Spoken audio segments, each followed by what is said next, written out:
Bonjour à tous, je me présente, je m'appelle Charles-Antoine Beaulieu et je suis président du JIROM. J'ai le plaisir de recevoir la docteure Josée Dubois ce soir pour une nouvelle capsule, la radiologie au féminin. Allô, docteur Dubois. Bonsoir, Charles-Antoine. Merci de prendre le temps de nous rencontrer ce soir, c'est très apprécié. Ça me fait un grand plaisir d'être avec vous. Simplement pour situer les personnes qui nous écoutent, Dr Dubois est une très réputée radiologue diagnostique et interventionnelle pédiatrique au CHU Sainte-Justine, où elle pratique depuis 1991. Donc, c'est un réel privilège pour nous de vous recevoir. Merci encore. Donc, si je me lance, Dr Dubois, pourriez-vous parler un petit peu de votre parcours? Si on commençait par ce qui vous a mené à la médecine. En fait, c'est un parcours un peu particulier parce que lorsque j'étais au cégep, je faisais énormément de musique, de piano. Et j'avais une tendance à aller plus en musique qu'en médecine. Mais comme j'avais des bonnes notes, comme beaucoup d'entre nous, j'ai dit, tiens, peut-être que la musique et peut-être que la médecine pourrait être intéressante.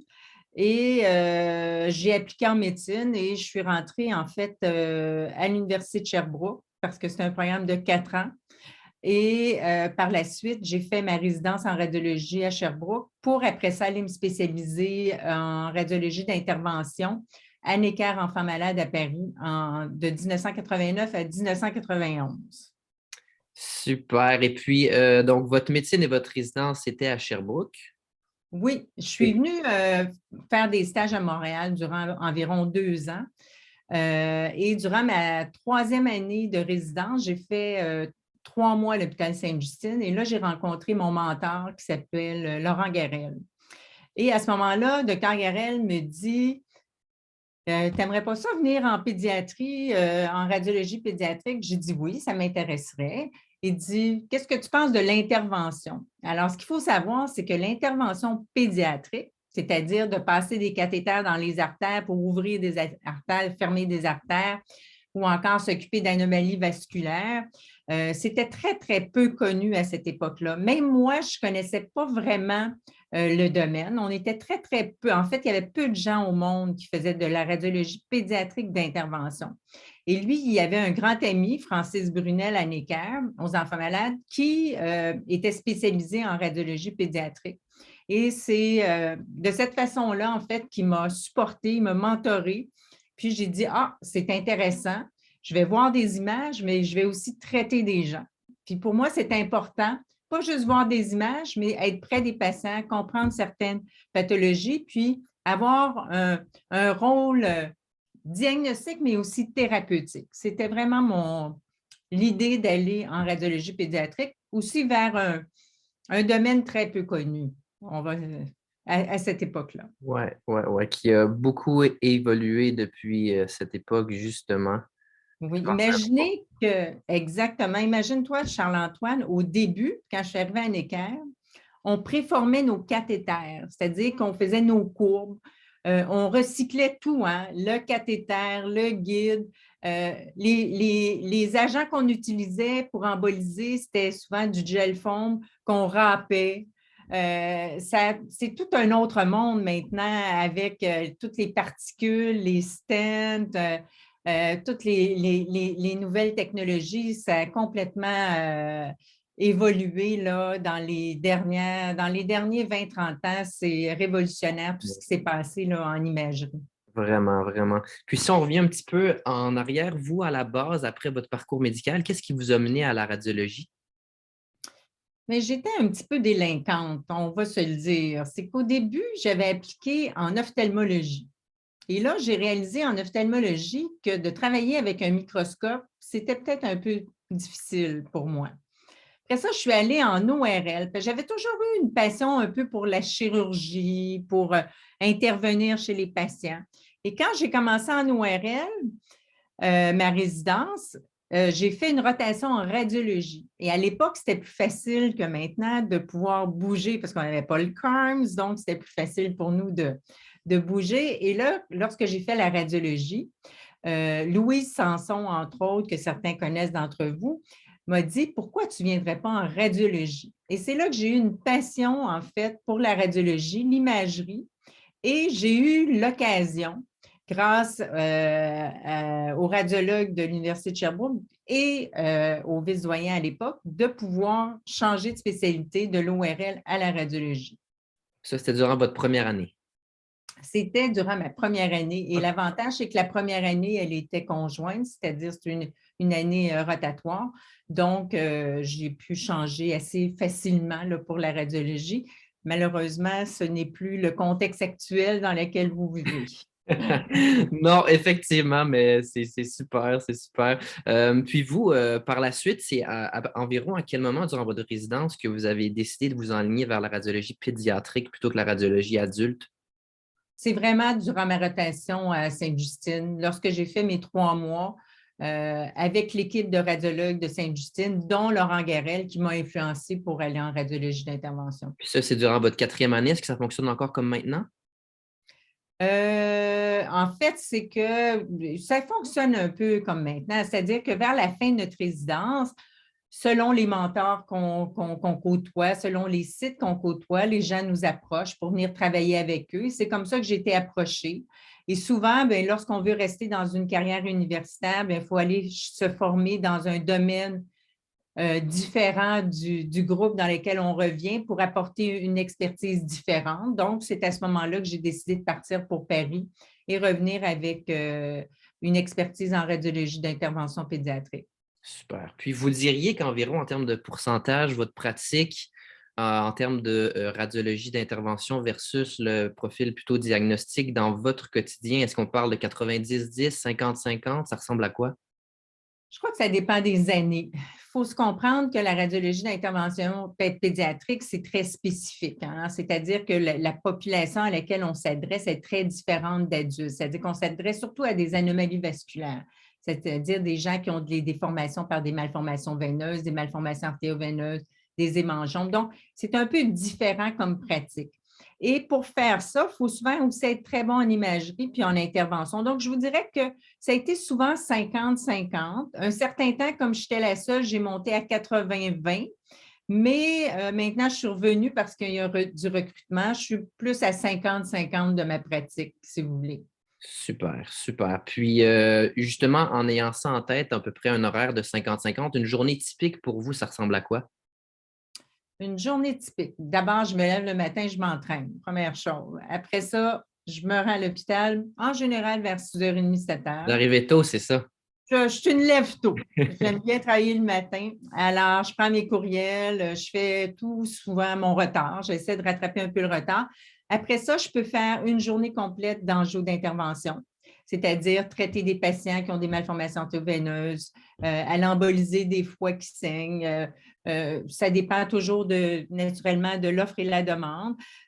Parfois, il y a des journées où je vais faire de l'écho une demi-journée, je vais faire plus de scopie. Alors maintenant, j'ai une pratique un peu mixte entre l'imagerie et le vasculaire. En général, je vous dirais que je finis mes journées dépendant naturellement de ce qui se passe. Lorsqu'on est en enjeu, on finit souvent vers 6 heures, 7 heures. Si je suis dans un autre domaine au scan ou en écho, souvent je finis vers 4h30, 5h, mais après ça, souvent, c'est que je m'occupe des patients de la clinique d'anomalie vasculaire, qui est un groupe multidisciplinaire avec plein de cliniciens dans lesquels on doit prendre en charge ces patients-là aussi. Donc, c'est à peu près ça. Mais mes journées, c'est à peu près du 7 à 7, là, en Bien, général. bien chargé. Mais très, très, très varié. C'est-à-dire que ce n'est pas monotone. Il n'y a pas une journée pareille. Ça, c'est ce qui est très intéressant justement en radiologie, c'est les possibilités qui sont vraiment nombreuses. Il n'y a, pas Oui. moyen de s'ennuyer, là, surtout pas si on rajoute de l'intervention en plus. Oui, puis je veux dire, il y a des gens qui veulent traiter des patients, il y a une opportunité de le faire. On travaille beaucoup en multidisciplinarité, interdisciplinarité. Je pense que ça, c'est très, très enrichissant parce qu'on travaille beaucoup avec nos collègues chirurgiens, pédiatres, les hémato-oncologues, les ORL, les plasticiens. Donc, c'est toujours enrichissant de partager ensemble nos expertises communes. Donc, tous les jours, on apprend. Il n'y a pas une journée où il n'y a pas quelque chose là, qui nous arrive où on apprend de nos collègues. Alors, c'est la beauté de l'imagerie, c'est de pouvoir être impliqué dans toutes les équipes multidisciplinaires ou interdisciplinaires. Tout à fait.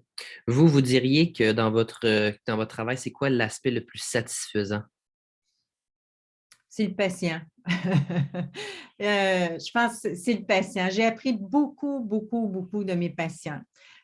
J'ai commencé dans les anomalies vasculaires, on connaissait très, très, très peu de choses. Et je me suis joint à une communauté de pratique qui s'appelle la Société internationale des anomalies vasculaires, qui était un petit groupe à l'époque. Il y avait Boston, Paris, Montréal, on a commencé cette équipe multidisciplinaire en 91. Et là, graduellement, on se rencontrait aux 2 ans, puis on exprimait ensemble toutes nos observations. Exemple, un hémangiome, c'est très vascularisé.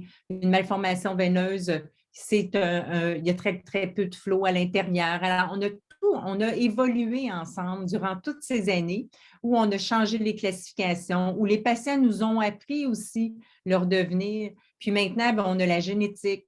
Donc, on peut plus cibler maintenant nos thérapeutiques.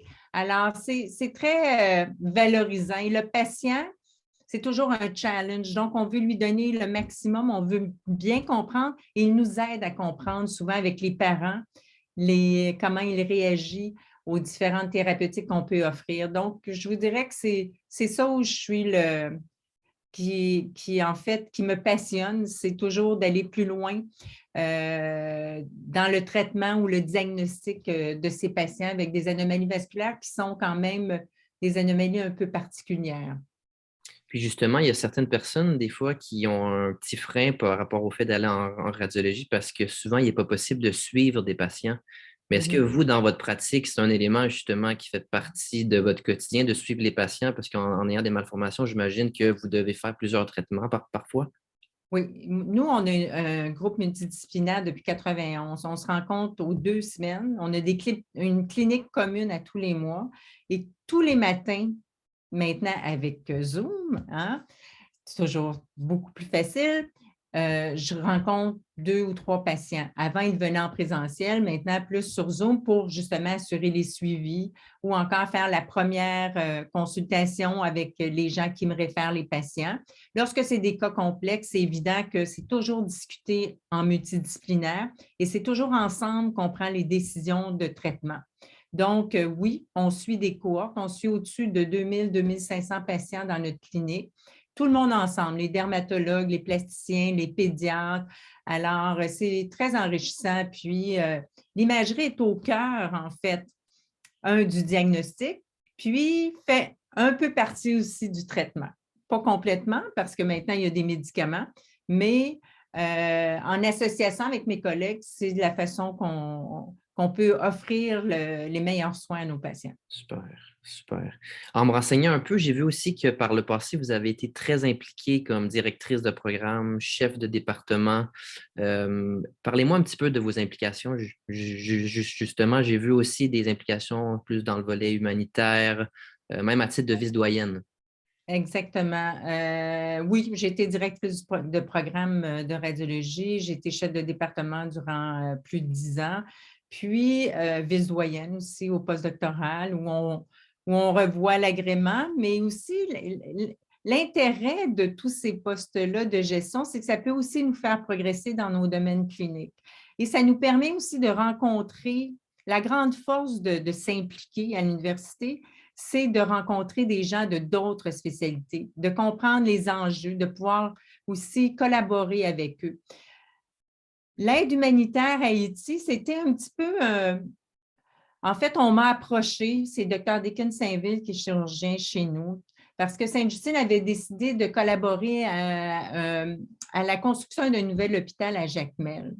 Et on m'avait approché, voir si je voulais enseigner l'écho à un petit groupe de personnes à Jacmel. Et c'est comme ça que j'ai commencé à aller à Haïti.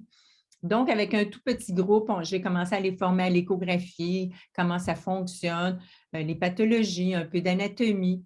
Mais malheureusement, avec tout ce qui s'est passé dans les 2 dernières années à Haïti, disons que la mission est en suspens, malheureusement.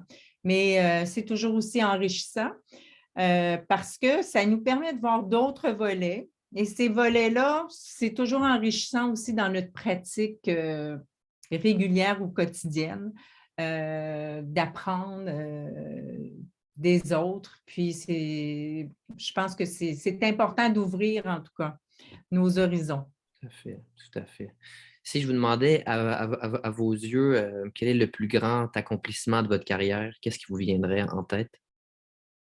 Mais je pense que c'est d'avoir créé le groupe multidisciplinaire des anomalies vasculaires avec Dr. Powell, la dermatologue. Depuis 91, on maintient ce groupe-là. On était un des premiers groupes. Maintenant, pour vous, c'est facile parce que tout est en interdisciplinaire.